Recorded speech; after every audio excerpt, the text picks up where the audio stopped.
Paire majeure du Forex, matières premières stratégiques, mes opportunités techniques à mi-parcours de cet été. Bienvenue au Fast and Forex de ce mercredi 3 août 2022.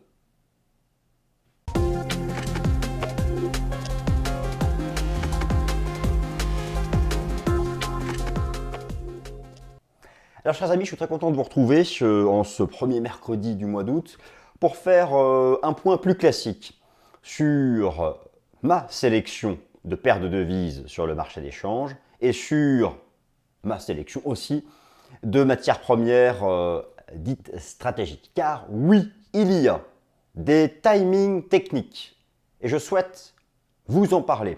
Des bons timings techniques, des points pivots. On appelle ça en analyse technique des gros points.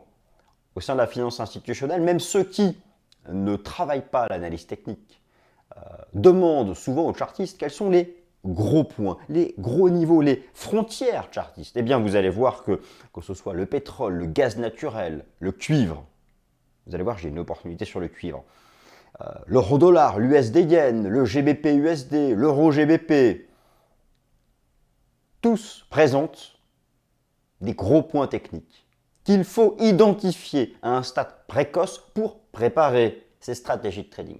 Naturellement, ce point technique va être accompagné de sources fondamentales, car je croise, vous le savez, dans mes vues de marché, les fondamentaux et l'analyse technique. Je ne fais pas partie de ces analystes qui considèrent qu'il y a un mur étanche entre ces deux parties, compartiments de l'analyse de marché. Allez, on passe aux illustrations. J'espère que cela va vous plaire. J'espère aussi que vous passez de bonnes vacances. Alors, je vais me réduire pour que les choses soient plus visibles. Alors, bon, je vous laisse lire le titre, Forex et matières premières, les opportunités techniques de l'été. Alors, attention, les opportunités techniques de l'été, naturellement, en toute humilité, ce sont des choix. Donc, gardez toujours votre esprit critique. Comme ça, je vous rappelle que cette vidéo est disponible aussi au format podcast sur la plupart des plateformes d'écoute classiques, en suivant le même titre, si vous préférez la version audio à la version vidéo.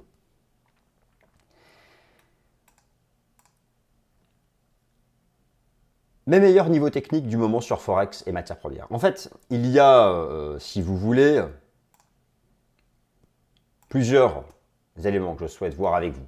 Je vais mettre ici les différents slides que je vais ensuite passer tout à l'heure.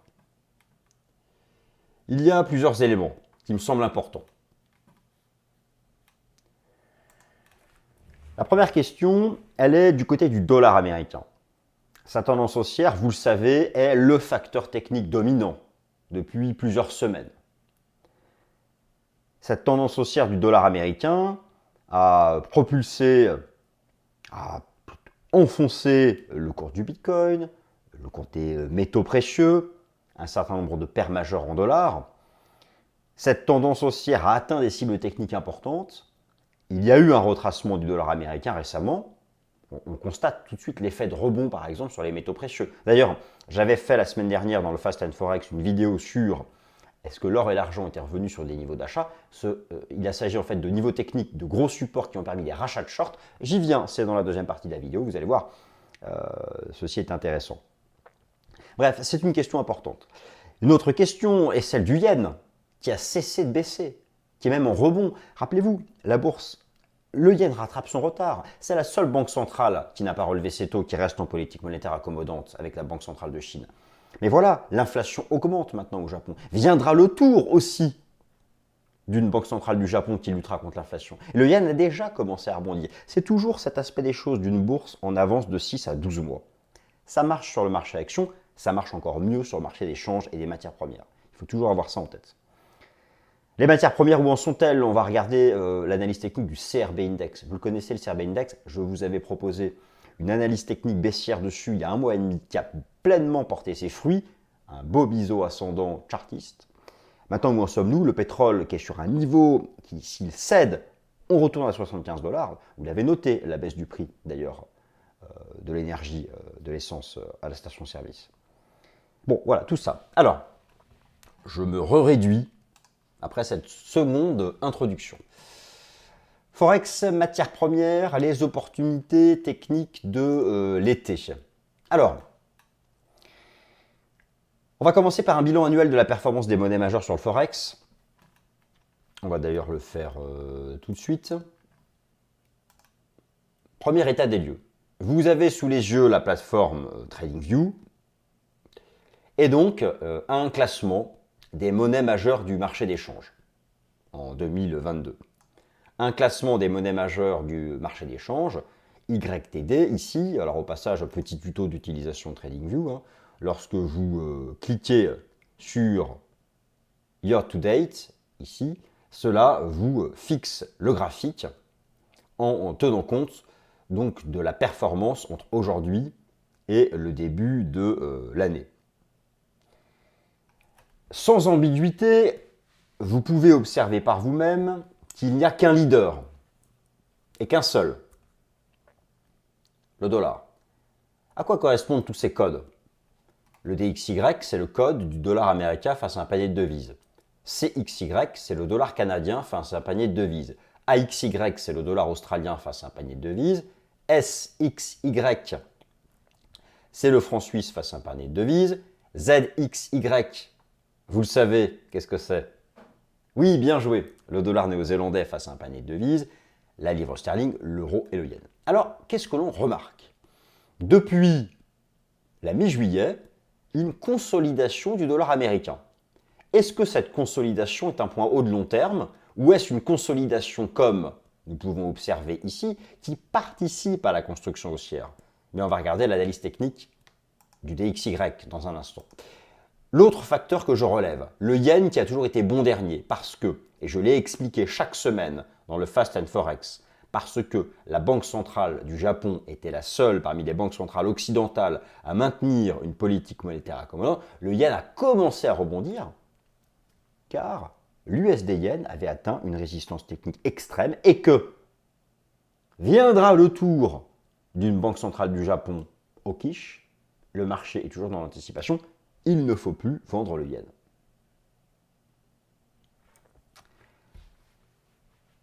Alors, le dollar et sa tendance haussière, c'est donc le facteur technique dominant depuis un certain temps. Est-ce encore le cas? Nous allons déjà regarder ici l'analyse technique du DXY. Alors, le DXY, qu'est-ce que c'est? C'est un indice de devise. C'est une moyenne arithmétique, alors pondérée par contre, du dollar américain face à un panier de devises, dans lequel vous allez retrouver de l'euro-dollar, dans lequel vous allez retrouver de l'USD yen, du GBP-USD, de l'USD-CAD, de l'USD-CHF. Effectivement, le dollar est fortement haussier et il l'est depuis le printemps dernier notamment, dans le cadre d'une 5e vague. Alors, j'ai ici l'ébauche d'un décompte en vague d'Elliott sur l'horizon de temps mensuel, vraiment l'ébauche. La première jambe, alors ici c'était une structure de point bas de cette grande phase baissière en 3 temps classique, donc la vraie première jambe de hausse a eu lieu ici, une vague numéro 2, une grande 3, une grande 4 décomposée en 3 temps, les traits abaissés, et nous sommes dans cette grande 5.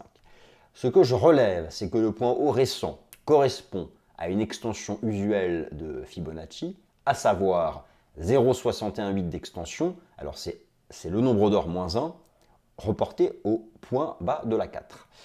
Ça, c'est effectivement un élément plutôt de point haut. Maintenant, sur ces horizons de temps, lorsqu'on fait le point haut, il y a toujours des divergences. Par exemple, ici, prenez le top de la 3. Il y avait une double divergence. L'action des prix proposait des sommets ascendants, mais vous aviez une divergence baissière ici sur le momentum, représentée ici par l'indicateur, la ligne de MACD, est représenté en dessous par l'indicateur technique RSI. Là, le marché vient d'entrer en zone de surachat. Le fait d'entrer en zone de surachat n'est pas un signal de vente. Le fait d'en sortir en est un. Et quand c'est précédé d'une divergence, c'est mieux. Donc, l'on conçoit parfaitement que nous sommes beaucoup plus proches de la fin de la hausse du dollar que du début. Mais sur cet horizon de temps, il n'y a pas de signal de vente. Alors par contre, sur l'horizon de temps hebdomadaire et journalier, les choses commencent à être un peu différentes. Et puis, la tendance du dollar américain, de toute façon, la vraie question, le dollar US fera son point haut. Le dollar US fera son point haut final lorsque les anticipations de baisse de taux de la Fed seront inscrites dans le marbre. Et là, pour le moment, ce n'est pas le cas. Oui, il y a des anticipations de baisse de taux pour 2023, mais encore, il y a 2 jours, c'était pour mars, maintenant ce serait pour juillet. Ça n'arrête pas de changer en fonction des déclarations des membres de la Fed, donc il faut rester prudent. Alors, en données hebdomadaires, le dollar US, représenté ici par le DXY, a fait donc effectivement 3 semaines de baisse, mais cela participe encore à la tendance haussière. Alors, il y avait ici une divergence hebdomadaire, mais elle a été en partie épurée. Même sur l'horizon de temps hebdomadaire, il n'y a pas encore de signal de vente. Même en journalier, regardez, vous retrouvez en journalier la ligne de tendance chartiste du dollar américain. Le marché a fait plusieurs semaines de baisse. Il semble repartir à la hausse. Je vous invite notamment à suivre de près la moyenne mobile à 50 jours, qui depuis, alors pour le coup c'était magique, hein, le Death Cross, la tendance baissière, le Golden Cross, la tendance haussière. Golden Cross, c'est lorsque la moyenne mobile simple à 50 jours croise au-dessus de la 200. Là, il y a effectivement un écart important entre les deux moyennes mobiles, c'est un indicateur de surachat, mais il n'y aura pas de forte correction du dollar américain en direction des 100 points tant qu'on tient cette ligne de tendance et la moyenne mobile à 50 jours. C'est ça qu'il faut surveiller. Si vous voulez, ce sera majeur lorsque vraiment le dollar US entrera dans une phase de prise de profit. C'est vraiment là où il y aura les meilleures stratégies d'achat sur l'euro-dollar, sur les métaux précieux, sur le cours du Bitcoin.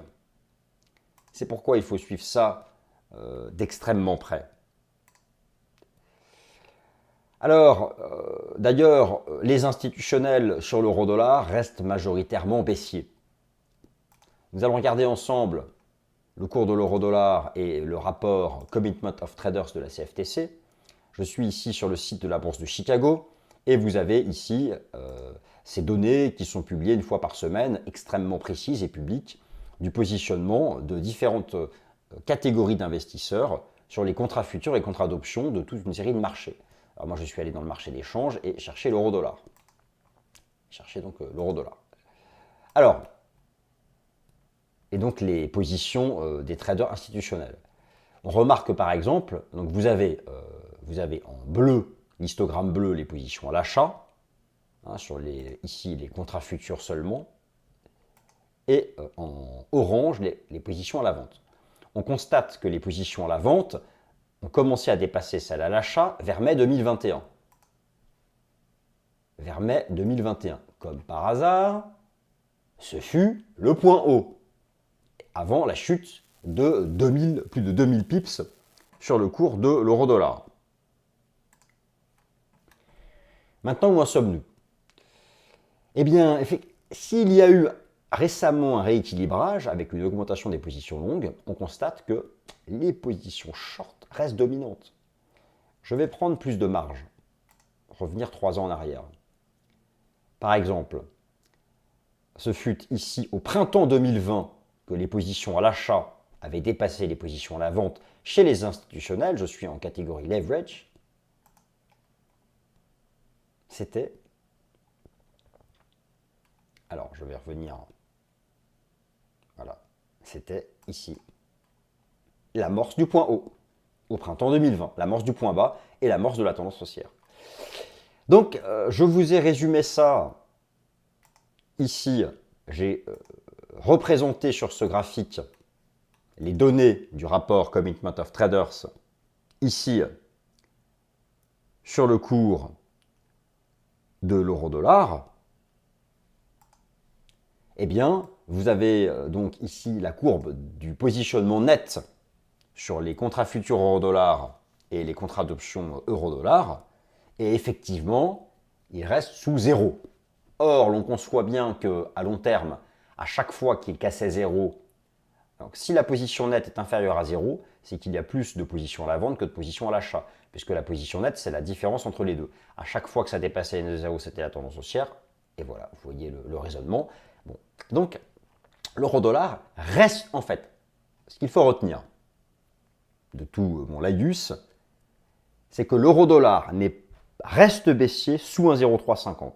Donc lorsque je parlais de timing technique, le gros point technique, parce que c'est ça que je veux faire avec vous ce début du mois d'août, le gros point technique à retenir maintenant pour le cours de l'euro-dollar, c'est 1,0350. On repasse aussi en dépassement des 1,0350. En dessous, la tendance reste baissière pour le cours de l'euro-dollar. Alors, USD Yen, GBP USD, Euro GBP. Je vais repasser avec vous en revue ces graphiques. Pourquoi? Je vous ai expliqué qu'il n'est plus temps, c'est fini, c'est fini. J'insiste, et c'est pourquoi je voulais aussi faire cette vidéo. Il n'est plus temps de vendre le yen. Il n'est plus temps de vendre le yen. Je vais passer ici sur un graphique en données mensuelles du cours de l'USD Yen, qui a atteint un objectif technique majeur à 135 yens. Rappelez-vous, c'était ma cible. Avec une belle extension de Fibo d'ailleurs, un 0,76, d'extension de toute cette phase de hausse à cette longue phase ici de transition latérale. En données hebdomadaires, après avoir eu ici, tout en bas de la tendance haussière, un croisement de la ligne de MACD sous zéro au-dessus de sa ligne de signal, le signal inverse vient d'être donné. Quand bien même on resterait au-dessus des 130, il n'est plus temps de chercher des supports sur le cours de l'USD Yen. Belle divergence aussi sur le RSI en données hebdomadaires. Et donc une première phase de repli. Alors oui, peut-être que le marché va temporiser un certain temps au-dessus des 130, mais je ne serais pas surpris que prochainement, d'ailleurs vous avez une rupture de la moyenne mobile à 50 jours, que prochainement finisse par céder le niveau des 130. Alors, ça c'est le deuxième enseignement de cette vidéo, en tout cas mon opinion, c'est qu'il n'est plus temps de chercher à vendre le yen. J'ai par contre, sur le GBP, la livre sterling, des signaux techniques positifs. Alors, je mets en évidence l'énorme niveau technique des 1,19 $ sur le GBP USD, qui est un support pluriannuel, qui est la partie basse d'un énorme trading range horizontal. Le marché vient de le tester. Nous nous apprêtons à avoir un signal équivalent à ce qui avait été donné ici en 2016. J'estime qu'un point bas majeur a été fait au-dessus des 1,19, 1,20. Si le marché s'y représente, ce serait un point d'entrée parfait. Il y a une belle divergence haussière sur le momentum, représenté par ici l'indicateur technique RSI, comme le point de départ de la baisse avait été une belle divergence baissière de RSI sur cet horizon de temps hebdomadaire. Notez une tentative en cours de dépasser la Tenkan-sen. Notez l'écart entre Kijun-sen et Tenkan-sen dans une hebdomadaire. Dépasser la Tenkan, c'est accélérer à 1,27. Alors, est-ce qu'entre-temps, on retravaille cette zone? Possible. Mais ce que je souhaite, moi, souligner, c'est que la zone maintenant des 1,20 à 1,22 est un intervalle support pour une cible de rebond en direction des 1,27, 1,30. Cette force de la livre sterling se retrouve sur l'euro GBP, où je ne serais pas surpris de voir l'euro GBP prolonger sa baisse en direction des 0,82. 0,82. Un niveau à mettre sous haute surveillance technique, un support pluriannuel, mais cela démontre que quand bien même l'euro-dollar tiendrait la parité, face à la livre sterling, eh bien, la probabilité est davantage en faveur d'un repli vers 0,82, 0,83. Donc ça va dans le sens d'un bon comportement du GBP USD ces prochains mois.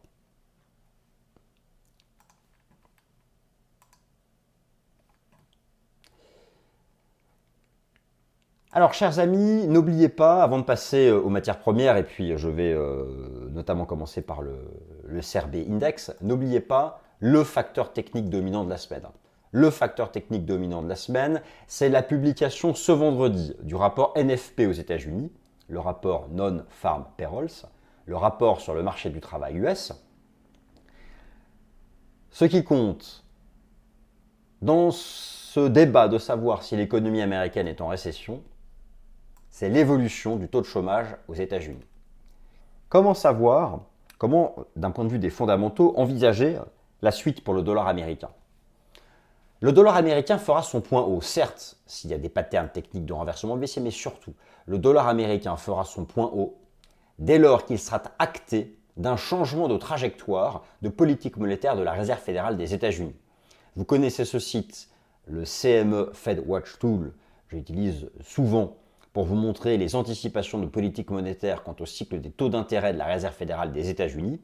Eh bien, le taux d'intérêt est actuellement à 2,50, devrait passer à 3 le 21 septembre, à 3,25 le 2 novembre, puis une période de statu quo, et enfin, quelque part courant 2023, à nouveau des baisses de taux.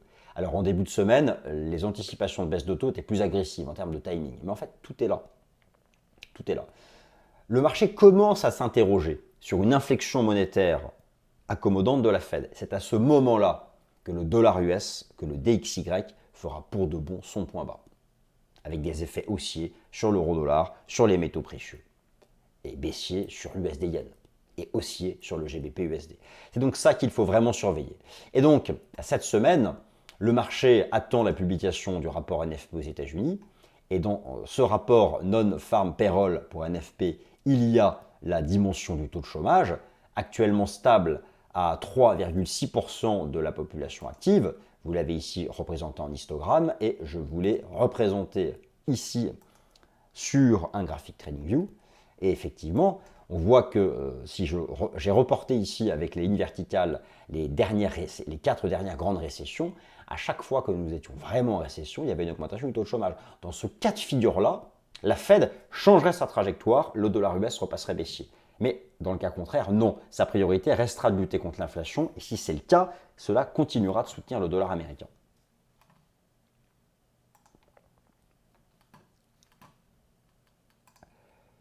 Alors, les matières premières. On va reparler d'abord du CRB Index, le Commodity Research Bureau Index, qui est vous savez, une moyenne d'un certain nombre de matières premières agricoles, les métaux précieux, l'énergie, les métaux industriels, tout y est représenté. Je vais vous parler du cuivre, qui, selon moi, est revenu sur un bon gros support. L'or et l'argent, simplement un rachat de short, et les niveaux techniques à suivre sur le pétrole et sur le gaz naturel. Alors,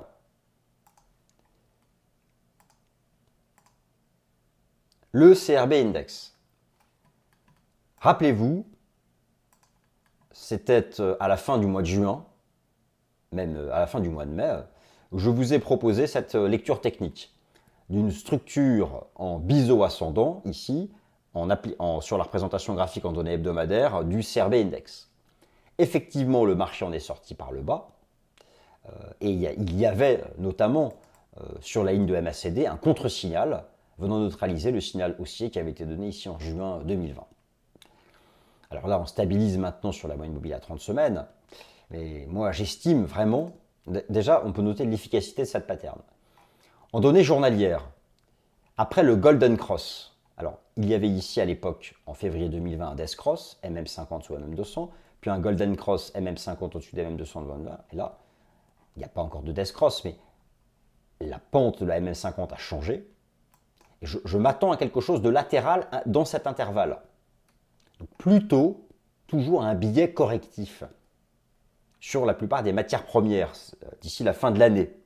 Et cela va dans le sens, in fine, à un moment ou à un autre, d'un point haut d'inflation, d'un point de vue du prix des matières premières.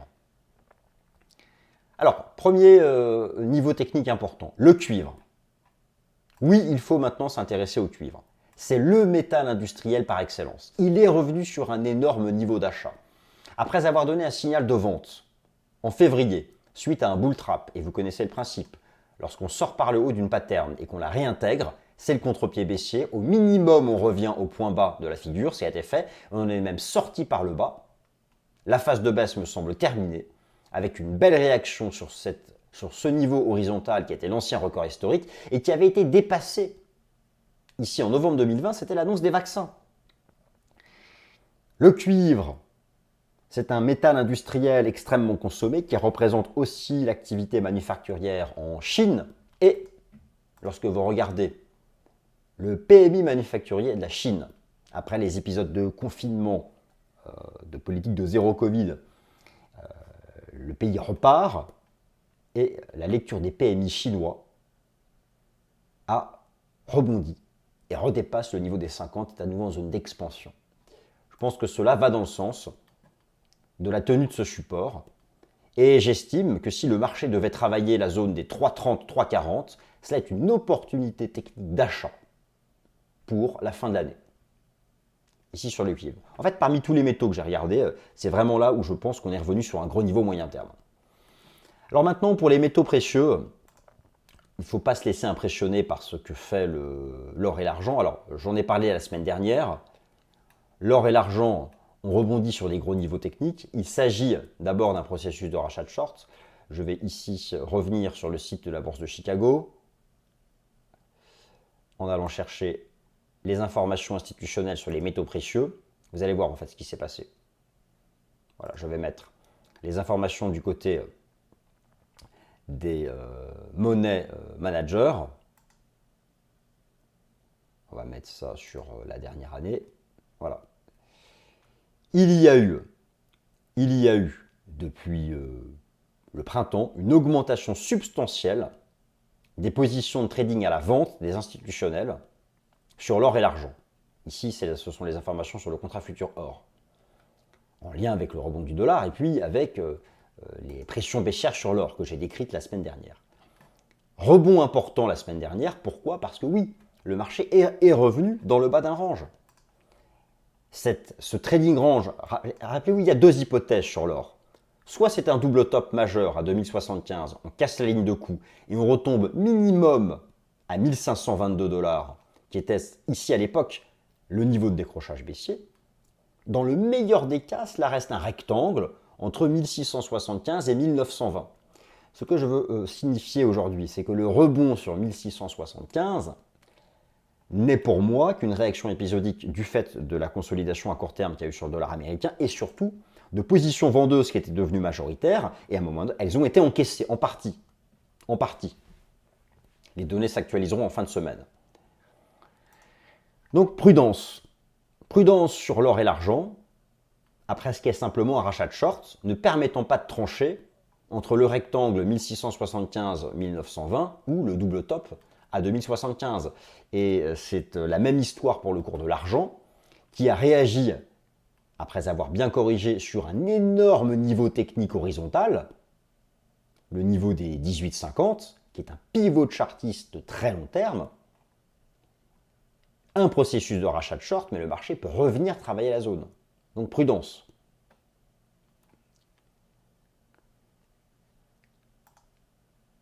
Je vais terminer sur le pétrole et le gaz naturel. Tout d'abord ici le pétrole, le brut texan, et ensuite le gaz naturel. Attention au cours du pétrole. Je pense qu'un point haut a été fait, au-dessus des 115 $. Le fait d'avoir échoué sous les 115 $, cette énorme résistance pluriannuelle, le fait d'avoir des belles divergences baissières actives, ici représentées par le MACD ou encore le RSI. Deux hypothèses. Un trading range de l'été entre 93 et 115, ou casser 93 et revenir chercher la zone des 80, voire la zone des 70. D'un point de vue technique, je penche de plus en plus en faveur de la cassure de ce support. Alors me direz-vous, il suffit que je pense en faveur de la cassure de ce support pour qu'il tienne, nous verrons bien. Mais je voulais vous en parler car nous sommes vraiment au contact d'un pivot technique qui est cette zone support et qui, je pense, est en train de céder.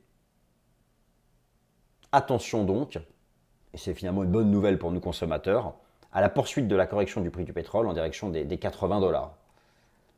Le gaz naturel, de la même façon, est revenu chercher la zone de ses points hauts récents, dans une espèce de volatilité exacerbée, échouant à nouveau sous ses records de l'année 2022, confirmant cette longue divergence baissière, ici, représentée par la ligne de MACD en données journalières, je ne serais pas là aussi surpris de voir le marché retomber en direction des 6,50.